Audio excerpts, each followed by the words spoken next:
Assalamualaikum warahmatullahi wabarakatuh. Halo, hai teman-teman semuanya. Apa kabar? Semoga sehat selalu ya. Jangan lupa maskernya dipakai untuk mencegah dari virus COVID-19. Pada kesempatan kali ini, saya dan teman-teman saya akan membawakan materi yang berjudul Prinsip Dasar Etika Profesi Akuntan dan Nilai Anti Korupsi, yang mana untuk memenuhi tugas mata kuliah Etika Profesi Akuntan. Dosen pengampu pada mata kuliah ini adalah pada yang terhormat Ibu Melani Yuliastina, SE, MAK, AK, CA. Sebelum video materi ini dimulai, saya ingin memperkenalkan diri saya dan teman-teman saya terlebih dahulu. Nama saya Rati Nurrahmah dengan NPM 20181210329 dan teman-teman saya yaitu Eka Wahyuni Setiawati dengan NPM 20181210351. Selanjutnya Marwiyah dengan NPM 20181210307.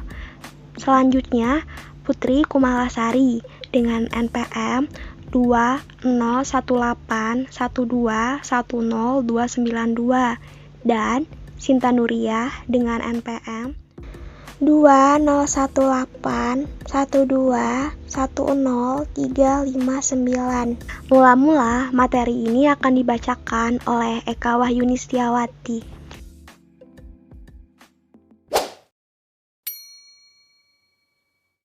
Pada bagian A, prinsip dasar etika ada 4. Yang pertama, prinsip tanggung jawab. Setiap profesional harus bertanggung jawab terhadap pelaksanaan suatu pekerjaan dan juga terhadap hasilnya. Selain itu, profesional juga memiliki tanggung jawab terhadap dampak yang mungkin terjadi dari profesinya bagi kehidupan orang lain atau masyarakat umum. Yang kedua, prinsip keadilan. Pada prinsip ini, setiap profesional dituntut untuk mengedepankan keadilan dalam menjalankan pekerjaannya. Dalam hal ini, keadilan harus diberikan kepada siapa saja yang berhak. Yang ketiga, prinsip otonomi. Setiap profesional memiliki wewenang dan kebebasan dalam menjalankan pekerjaan sesuai dengan profesinya. Artinya, seorang profesional memiliki hak untuk melakukan atau tidak melakukan sesuatu dengan mempertimbangkan kode etik profesi. Yang keempat, prinsip integritas moral. Integritas moral adalah kualitas kejujuran dan prinsip moral dalam diri seseorang yang dilakukan secara konsisten dalam menjalankan profesinya. Artinya, seorang profesional harus memiliki komitmen pribadi untuk menjaga kepentingan profesinya, dirinya, dan masyarakat. Selanjutnya akan dibacakan oleh Marwiyah. Prinsip dasar etika profesi akuntan. Prinsip dasar etika profesi digunakan untuk mencapai tingkat kinerja tertinggi serta menjadikan akuntan itu lebih profesional. Berikut terdapat 5 prinsip dasar. Yang pertama, ada integritas. Yang kedua, objektivitas. Yang ketiga, kompetensi dan kehati-hatian profesi. Yang keempat, kerahasiaan. Dan yang kelima, perilaku profesional. Akan kita bahas satu persatu. Yang pertama, ada integritas. Prinsip integritas mewajibkan profesi akuntan untuk memiliki sikap lugas, jujur, dan selalu berterus terang dalam mengatakan yang sebenarnya, tanpa mengorbankan rahasia penerima jasa. Jadi tidak ada itu kata keuntungan pribadi dapat mengalahkan kepercayaan yang sudah diberikan kepada seorang akuntan. Yang kedua, ada objektivitas. Prinsip objektivitas mewajibkan semua akuntan untuk tidak membiarkan bias. Maksudnya, prasangka yang dapat mempengaruhi keputusan yang sudah diambil sebelumnya. Kemudian, profesi akuntan harus bebas dari segala macam bentuk benturan kepentingan maupun pengaruh yang tidak sepantasnya dari pihak lain yang dapat mengurangi pertimbangan profesional atau bisnisnya. Yang ketiga adalah prinsip kompetensi dan kehati-hatian profesional. Prinsip ini mewajibkan setiap akuntan profesional untuk memelihara pengetahuan dan keahlian profesionalnya pada tingkat yang dibutuhkan untuk menjamin klien atau pemberi kerja akan menerima layanan profesional yang kompeten. Maksudnya kompeten yaitu tentu ahli dalam bidangnya. Dan dalam memberikan jasa profesional harus bertindak cermat dan tekun sesuai dengan standar teknis dan profesional yang berlaku. Yang keempat adalah prinsip kerahasiaan. Profesi akuntan harus menghormati kerahasiaan informasi yang diperolehnya dengan cara tidak mengungkapkan kepada pihak ketiga tanpa kewenangan yang jelas, kecuali jika terdapat hak maupun kewajiban hukum yang mengharuskan untuk diungkap. Jadi, profesi akuntan harus menjaga kerahasiaan informasi yang diperoleh baik dari kantor akuntan itu sendiri maupun dari si penerima jasa. Lagi dan lagi, profesi akuntan tidak boleh memanfaatkan informasi tersebut untuk kepentingan pribadi. Prinsip yang terakhir yaitu perilaku profesional. Prinsip ini mewajibkan akuntan profesional mematuhi hukum dan peraturan yang berlaku, serta menghindari perilaku yang bisa merusak kepercayaan publik. Selain itu, akuntan profesional wajib untuk menjaga reputasi dan nama baik dari profesi. Selanjutnya akan dibacakan oleh Putri Kumalasari. Nilai-nilai anti korupsi ada 9.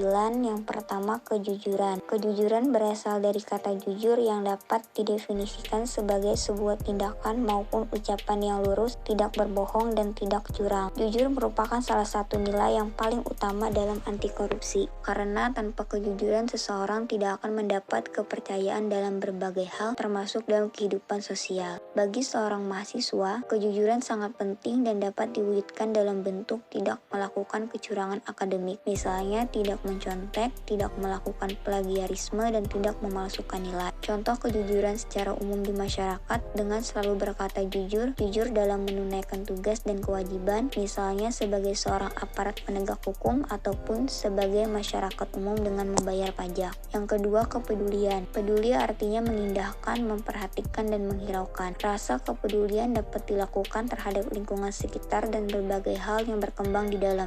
Nilai kepedulian sebagai mahasiswa dapat diwujudkan dengan berusaha memantau jalannya proses pembelajaran, memantau sistem pengelolaan sumber daya di kampus, serta memantau kondisi infrastruktur di kampus. Selain itu, sebagai masyarakat dapat diwujudkan dengan peduli terhadap sesama, seperti dengan turut membantu jika terjadi bencana alam, serta turut membantu meningkatkan lingkungan sekitar tempat tinggal maupun di lingkungan tempat bekerja, baik dari sisi lingkungan alam maupun sosial terhadap individu dan kelompok lain. Yang ketiga, kemandirian. Di dalam beberapa buku pembelajaran dikatakan bahwa mandiri berarti dapat berdiri di atas kaki sendiri. Artinya tidak banyak bergantung kepada orang lain dalam berbagai hal. Kemandirian dianggap sebagai suatu hal yang penting harus dimiliki oleh seorang pemimpin, karena tanpa kemandirian seseorang tidak akan mampu memimpin orang lain. Yang keempat, kedisiplinan. Disiplin ialah ketaatan atau kepatuhan kepada peraturan. Sebaliknya, untuk mengatur kehidupan manusia memerlukan hidup yang disiplin. Manfaat disiplin ialah seseorang dapat mencapai tujuan dengan waktu yang lebih efisien. Kedisiplinan memiliki dampak yang sama dengan nilai-nilai anti korupsi lainnya, yaitu dapat menumbuhkan kepercayaan dari orang lain dalam berbagai hal. Kedisiplinan dapat diwujudkan dalam bentuk kemampuan mengatur waktu dengan baik, kepatuhan kepada seluruh peraturan dan ketentuan yang berlaku, mengerjakan segala sesuatu dengan tepat waktu dan fokus pada pekerjaan. Yang kelima adalah tanggung jawab.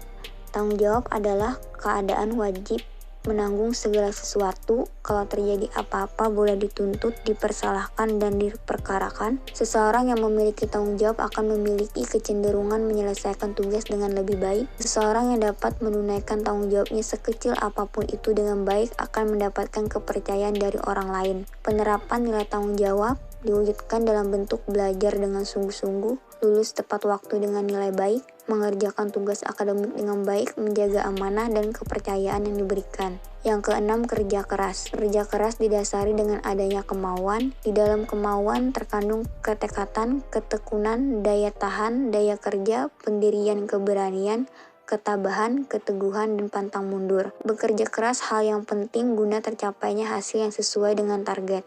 Akan tetapi, bekerja keras akan menjadi tidak berguna jika tanpa adanya pengetahuan. Yang ketujuh, kesederhanaan. Gaya hidup merupakan suatu hal yang sangat penting bagi interaksi dengan masyarakat sekitar. Dengan gaya hidup yang sederhana, manusia dibiasakan untuk tidak hidup boros. Dengan gaya hidup yang sederhana, seseorang juga dibina untuk memprioritaskan kebutuhan di atas keinginan. Selanjutnya akan dibacakan oleh Sinta Nuriyah. Yang kedelapan, keberanian. Keberanian dapat diwujudkan dalam bentuk berani mengatakan dan membela kebenaran, berani mengakui kesalahan, berani bertanggung jawab, dan sebagainya. Keberanian sangat diperlukan untuk mencapai kesuksesan, dan keberanian akan semakin matang jika diiringi dengan keyakinan, serta keyakinan akan semakin kuat jika pengetahuannya juga kuat. Yang kesembilan, keadilan. Berdasarkan arti katanya, adil adalah sama berat, tidak berat sebelah, dan tidak memihak. Keadilan dari sudut pandang bangsa Indonesia disebut juga keadilan sosial, secara jelas dicantumkan dalam Pancasila sila kedua dan kelima, serta Undang-Undang Dasar 1945. Keadilan adalah penilaian dengan memberikan kepada siapapun sesuai dengan apa yang menjadi haknya, yakni dengan bertindak proporsional dan tidak melanggar hukum. Keadilan berkaitan erat dengan hak. Dalam konsepsi bangsa Indonesia, hak tidak dapat dipisahkan dengan kewajiban. Dalam konteks pembangunan bangsa Indonesia, keadilan tidak bersifat sektoral, tetapi meliputi ideologi. Untuk menciptakan masyarakat yang adil dan makmur, adil dalam kemakmuran dan makmur dalam keadilan. Selain nilai-nilai anti korupsi yang telah disampaikan sebelumnya, ada juga kebijakan atau prinsip anti korupsi, yaitu akuntabilitas, transparansi, kewajaran, kebijakan, dan kontrol kebijakan. Mari kita mulai dengan yang pertama, yaitu akuntabilitas. Akuntabilitas adalah kesesuaian antara aturan dan pelaksanaan kerja. Semua lembaga mempertanggungjawabkan kinerjanya sesuai aturan, baik dalam bentuk konvensi, de facto, maupun konstitusi, de jure, baik pada level budaya, individu dengan individu, maupun pada level lembaga. Akuntabilitas publik, dalam arti yang lebih fundamental, merujuk kepada kemampuan seseorang terkait dengan kinerja yang diharapkan. Dalam pelaksanaannya, akuntabilitas harus dapat diukur dan dipertanggungjawabkan melalui mekanisme pelaporan dan pertanggungjawaban atas semua kegiatan yang dilakukan. Evaluasi atas kinerja administrasi, proses pelaksanaan, dampak dan manfaat yang diperoleh masyarakat, baik secara langsung maupun manfaat jangka panjang dari sebuah kegiatan. Yang kedua, transparansi. Prinsip transparansi penting karena pemberantasan korupsi dimulai dari transparansi dan mengharuskan semua proses kebijakan dilakukan secara terbuka, sehingga segala bentuk penyimpangan dapat diketahui oleh publik. Dalam bentuk yang paling sederhana, transparansi mengacu pada keterbukaan dan kejujuran untuk saling menjunjung tinggi kepercayaan. Pada prosesnya, transparansi dibagi menjadi 5, yaitu A. Proses penganggaran yang bersifat bottom up, mulai dari perencanaan, implementasi, laporan pertanggungjawaban, dan penilaian, evaluasi terhadap kinerja anggaran. B. Proses penyusunan kegiatan atau proyek pembangunan terkait dengan proses pembahasan tentang sumber-sumber pendanaan atau anggaran pendapatan dan alokasi anggaran belanja. C. Proses pembahasan, membahas tentang pembuatan rancangan peraturan yang berkaitan dengan strategi penggalangan atau pemungutan dana, mekanisme pengelolaan proyek, mulai dari pelaksanaan tender, pengerjaan teknis, pelaporan finansial, dan pertanggungjawaban secara teknis. D. Proses pengawasan dalam pelaksanaan program dan proyek pembangunan berkaitan dengan kepentingan publik dan lebih khusus lagi adalah proyek-proyek yang diusulkan oleh masyarakat sendiri. E. Proses evaluasi. Proses ini berlaku terhadap penyelenggaraan proyek yang dijalankan secara terbuka dan bukan hanya pertanggungjawaban secara administratif, tapi juga secara teknis dan fisik dari setiap output kerja-kerja pembangunan. Yang ketiga, kewajaran. Prinsip fairness atau kewajaran ini ditunjukkan untuk mencegah terjadinya manipulasi atau ketidakwajaran dalam penganggaran. Sifat-sifat prinsip ketidakwajaran terdiri dari 5 hal penting, yaitu A. Komprehensif dan disiplin, berarti mempertimbangkan keseluruhan aspek, berkesinambungan, taat asas prinsip pembebanan, pengeluaran dan tidak melampaui batas atau off budget. B. Fleksibilitas, artinya adanya kebijakan tertentu untuk mencapai efisiensi dan efektivitas. C. Terprediksi, berarti adanya ketetapan dalam perencanaan atas dasar asas value for money untuk menghindari defisit dalam tahun anggaran berjalan. Anggaran yang terprediksi merupakan cerminan dari adanya prinsip fairness di dalam proses perencanaan pembangunan. D. Kejujuran, mengandung arti tidak adanya bias perkiraan, penerimaan, maupun pengeluaran yang disengaja, yang berasal dari pertimbangan teknis maupun politis. Kejujuran merupakan bagian pokok dari prinsip fairness. E. Informatif, penerapan sifat ini dilakukan agar dapat tercapainya sistem informasi pelaporan yang teratur dan informatif. Sistem informatif ini dijadikan sebagai dasar penilaian kinerja, kejujuran, dan proses pengambilan keputusan. Selain itu, sifat ini merupakan ciri khas dari kejujuran. Yang keempat, kebijakan.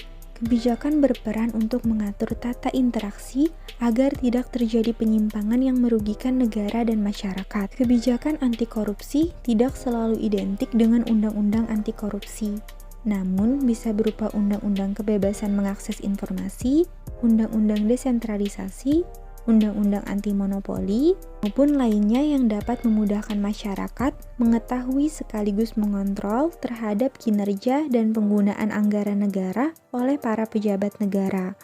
Yang kelima, kontrol kebijakan. Kontrol kebijakan merupakan upaya agar kebijakan yang dibuat betul-betul efektif dan mengeliminasi semua bentuk korupsi. Bentuk kontrol kebijakan berupa partisipasi, evolusi, dan reformasi. Kontrol kebijakan partisipasi yaitu melakukan kontrol terhadap kebijakan dengan ikut serta dalam penyusunan dan pelaksanaannya. Kontrol kebijakan evolusi yaitu dengan menawarkan alternatif kebijakan baru yang dianggap lebih layak, dan kontrol kebijakan reformasi yaitu mengontrol dengan mengganti kebijakan yang dianggap tidak sesuai. Sekian penjelasan dari kelompok kami. Terima kasih telah menonton video ini. Jangan lupa diberi dukungan seperti like dan komen. Terima kasih.